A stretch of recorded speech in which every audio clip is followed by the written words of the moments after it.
This is Charlie for Topic, and in this video I will show you how to set up the Profoto Air Remote TTL-F for, you guessed it, Fujifilm cameras.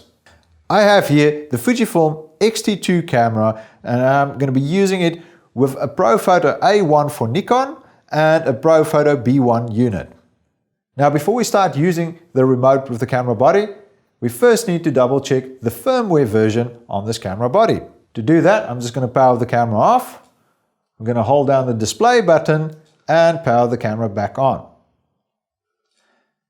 Now for this remote, to integrate really well with the TTL system on the X-T2 body, you will need to have firmware version 3 or higher installed.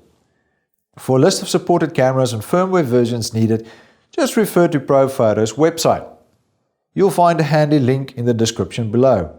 If you need to install new firmware on your camera body, just refer to Fuji's website. I also have a link down in the description below. It'll take you straight there. I'm just going to power cycle the camera and let's see if it works. Brilliant, easy. Now what you can also do to fine tweak things is you can go down into the flash menu of the camera, and you'll see up here on the flash function settings that everything has been set up correctly. It should show TTL. Press menu OK. We can actually go into the menus and set more things up. So you see right here, we have our flash compensation settings. Now remember, with this Air TTL remote, if you want to do overall flash compensation, you have to do it on the camera body. There's no way to do overall flash compensation from the remote. So to change that, it's really easy.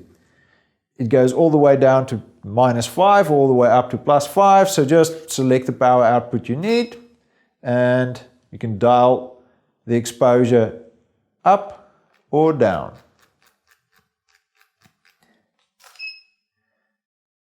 I was going to set it back up on 0. Now then, what are these power output settings for then on the remote? If they're not for overall exposure compensation, what do they do? Now these values are relational. They are relational to each other. So basically up here you can set up the power outputs of each group in relation to another group. So in this case this has been set up so that group A is going to blast at normal full power, and group B will be 2 stops underexposed from whatever group A is doing.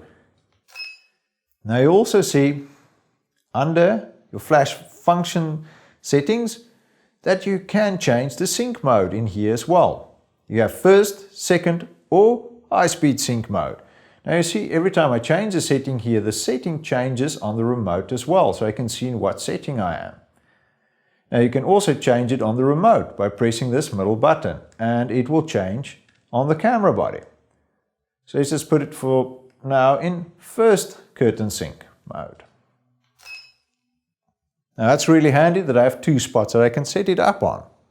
Now just a tip, if you're going to be using shutter speeds above 250th of a second, that's above high speed sync, and you forget to set the sync mode on the remote, you'll typically get something like this.